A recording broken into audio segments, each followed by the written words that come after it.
Hello, everybody, and welcome back to another episode.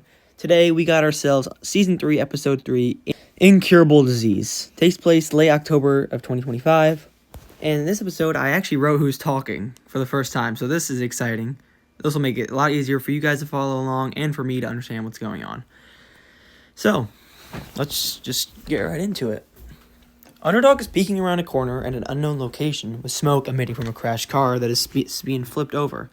He seems to be scanning his surroundings, trying to find the culprit for the crash. As he's focused on the scene, Jake walks up from behind. You see anyone? No, but he could be anywhere, so be alert. They walk together towards the flipped car. Underdog gets down and grips the car, bringing it back on its wheels. Inside, the car is charred and smells like smoke. He thoroughly inspects through the windows, checking for anything. He noticed something interesting inside the vehicle. He points at some... Wow, that's a bad typo. He points at something and waits for Jake to come to see. You see those marks? Something electric voltage did this. How do you know? Helps being friends with Atlas. He coming anytime soon? Funny you ask, he's coming back for a week or two tonight. Sweet. Extra hand on the field. Underdog looks at Jake silently, nodding his head. So how do we find out what did this? Underdog looks around and sees the power lines have a tiny tint of yellow in them. He squints his eyes at it and holds his hand out towards it. The pink, glowing power creeps up his arm and shoots out his palm, hurling towards the power line. It reaches the glow and Underdog pulls it out of the line, and a small yellow orb comes out at Underdog, hitting his body, making him collapse onto the road. Jake dashes to his body and checks on him. While he's kneeled by his body, Atlas in his suit slides behind Jake with a zip of lightning. He normally runs to Jake and kneels beside him. What happened? He just got electrocuted. Can't you, jump his heart? I can try. Atlas rubs his hand together, creating a tiny spark within them. He places his hands on Dylan's chest, and the lightning begin to surge through his hands onto Dylan's body, spreading throughout it. Dylan gasps for air as he is revived. He leans back up and realizes who saved him. FaZe, what brings you back? Got something to deal with. Yeah, why are you here? They all three turn around at the voice, and it's a bald guy with yellow eyes. They all engage him and get close. Who are you? Richie, but my old inmates used to call me Sparky. Dylan turns the guy around and puts handcuffs onto him. Well, you can see them again. As they begin to walk him to the nearest prison only a couple blocks away, Alice and Dylan start to chat. I have a little mission for us tonight. Dylan looks over at Atlas. What is it? I think it's time we pay Alan a visit. They look at each other for a couple more seconds before it cuts to the title card and cuts to black. The three are in the superhuman prison now, walking Sparky to his cell. They open the door and push him in, forgetting to activate the power dampener. They turn around and walk around while talking again. Behind them, Sparky zips to the power lines on the wall and escapes the prison through them. This, they do not notice. It cuts to a cloudy day only a little while after a downpour of rain struck the city. The whole team is at the local school's track with some devices and trinkets set up on the side. Jake finishes turning some knobs on one of them, hardware machines. Alright, so you still haven't told us your plan of getting to the dream realm. Remember Zara's little portal thingy? Alice pulls it out from the trunk of a car and places it on the ground. All we have to do is reroute it from the death realm to the dream realm. Couldn't we have just gotten Zara over here to do it? I think there's probably another way. Jake rolls his eyes at Miranda's remark while Alice finishes hooking up the wires from the portal device to the computers. All I need to do is run in a couple laps and it'll power. But you're probably wondering how to reroute it. Jake nods his head and Atlas grabs another thing out of the trunk. It's some headpiece with wires sticking out everywhere, and it overall looks pretty janky. He puts it on his head and plugs in one of the wires to the computer that's linked to the portal. He closes his eyes as the portal begins to spark a little, with the purple spark slowly changing to light blue to dark blue, fitting the color of Alice's lightning trail. The headpiece begins smoking, so Alice takes it off and sets it down. Did that do it? Only one way to find out. He walks into one of the track lanes and gets into a running stance. Don't hurt yourself, Alice. He looks over and nods and puts his cowl over his head before beginning to run his laps. And he goes, instead of speeding up, he stays constant or even slightly dragging. After a good number of laps, he stops running but slides onto his track. What?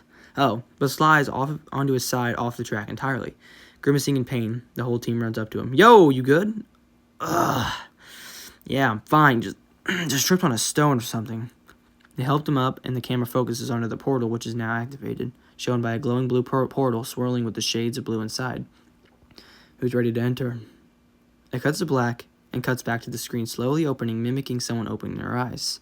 It shows this is Atlas, being the first to wake up between him, Dylan, and Miranda. He stands up as he admires the swirly pink sky and unusually still yellow sun. He looks back at the other heroes and sets off to the nearby town they drop by. Once he reaches the outskirts of it, he sees the houses aren't very different from the houses on Earth. He tries to remind himself that things here are mostly based off his brain and what he thinks. As he continues to explore, he walks by some citizens whose features are almost identical to humans, besides the abnormal height on some of them. He begins asking around about Alan, but nobody seems to know anything about him. Back at the forest, Dylan wakes up and nudges Miranda awake as well. Miranda... Oh, shoot. I did not mean to read that. Where's Atlas? My best guess is that he went to the town over there. You want to clear up exactly why we're here? Dylan sighs. See, the reason Atlas has been in Vegas all these months is because he's getting tested on. He has a very deadly sickness that no one knows how to treat. He believes Alan gave it to him. Miranda stares a second, processing what Dylan just said. Alan?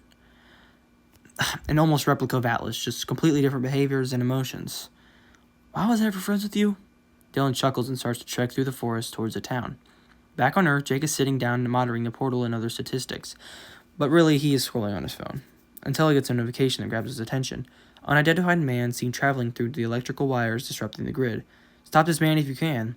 He leaves his chair and sprints off, leaving the computers in the portal, which is slowly draining power.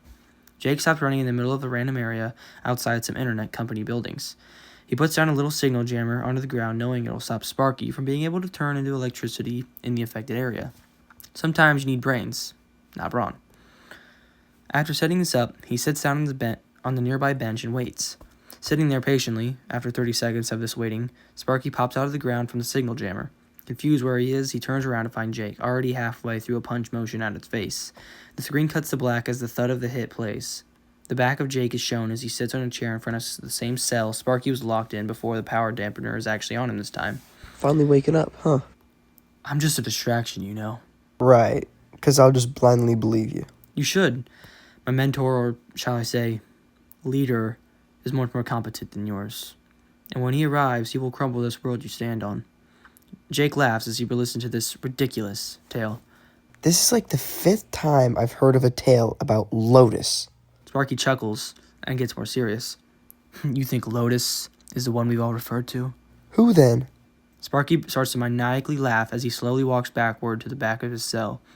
Jake just watches with confusion and disgust, walking away as the laughter fades in the background. It cuts to Atlas sitting at a diner, stressed out. We've been looking for you everywhere. Atlas turns around and sees Dylan and Miranda walking towards him. Any idea where Alan is? No, I've been asking around and no one knows where he is. Dylan and Miranda sit next to Atlas. As they begin to relax, a blue streak zips through the road. This immediately grabs Alice's attention, and he swiftly exits his chair and pulls his chest logo out of his pocket and attaches it to his chest. He twists it, unraveling the face suit onto his body. He looks for which way Alan was running, and he flashes off that way in front of the whole diner. Dylan and Miranda run to where Atlas was and stand there and look at each other. It cuts to a top-down view of Atlas's dark blue trailing a few miles behind Alan's cyan lightning. Eventually, Alan stops running, and Atlas stops shortly after. Unaware of Atlas behind him, Alan begins walking towards the door of his house, but Atlas stops him in his tracks. Hey! Alan turns around, seeing Atlas standing there. How the hell are you here? I think I'm the one that needs to be asking questions. Ask away. Atlas walks a couple steps forward. Is there a cure? What? Don't act clueless. This sickness you gave me, you dumbass. The one that removes your speed? Oh, it's doing a lot more than that. Alan stands there with visible confusion. What is it doing to you? Atlas chuckles in disbelief. You think I believe that bullshit? Show me your chest. Why? So you can be proud of what you've done? Just show me. Alan scoffs. Atlas ravels it back up into the decal and takes his shirt off, showing almost it's fully covered in the black patchy material. Alan takes this in and sighs, looking down at the ground. Hypersolation. It's what's happening to you. I did not mean to give you that, though. I just wanted to evaporate your speed. Atlas's eyes are a little teary as he looks at Alan with pure hatred and anger. You're the reason I'm going to be dead soon. It was not my intention to kill you, Atlas. Alice stands there for a couple more seconds before twisting the emblem once again and charging it at Alan with the suit on. Alan, however, dodges Alice's attempt due to his deterioration of his speed. Since he leapt at Alan, Alice just falls onto the ground, grimacing in pain and slow to get up. The less you run, the longer you live, Atlas. Dylan and Miranda land on the ground, seeming to have flown over from the pink outlines around them fading. It's not what it seems. You're killing him, you know. Yeah, I know. But it was not my intention. Dylan walks towards the two of them and stands in front of Alan. He looks at him in the eye. You know what you are. Enlighten me. You're twisted. Throughout. You're awfully close to someone who can kill you immediately. Alan holds up his vibrating hand. Yeah, but I know you won't. Alan quickly motions his hand close to Dylan's face, but no flinch, no twitch, not even a blink. So why don't you go inside? Accept this defeat. Alan scrunches his face and walks to the side, going inside his house. Dylan goes down to Alice on the ground and kneels down to check on him. You all right? I don't have much time left. And it really pains me to tell you that. We'll figure something out. We always do. Dylan helps Alice up off the ground. They turn around and notice Miranda isn't there. Shit. Inside Alan's house, Miranda is talking to him. Were you lying? Alan jumps at the sound of Miranda's voice and turns around. Why are you in here? Were you lying? Sorry? Did you mean to give him a chronic illness? What do you think? I don't know. I've never met you. For all I know, they can be making all this up. I assure you they're not. Just tell me if you were lying or not. I'm not a murderer. At least I try not to be one anymore. Anymore? See, Dylan now storm into the room. We're headed home, Miranda. Okay. How did you three get here? We have our ways. They walk out of the room, and Alan stands there with a questioning look. Back on Earth, Jake is sitting by the portal machine, still watching a football game on his phone. In his peripheral vision, he sees some of the statistics of the machine begin to flux. He looks up and realizes the machine is about to completely malfunction. He taps into his headset. Dylan. In a crackly response, is there a problem? Back in the dream realm, they are nearly back to the portal there, but as they get there, it's flickering. Yeah, just a slight one. Jake says, as the portal completely vanishes. The end of episode 3.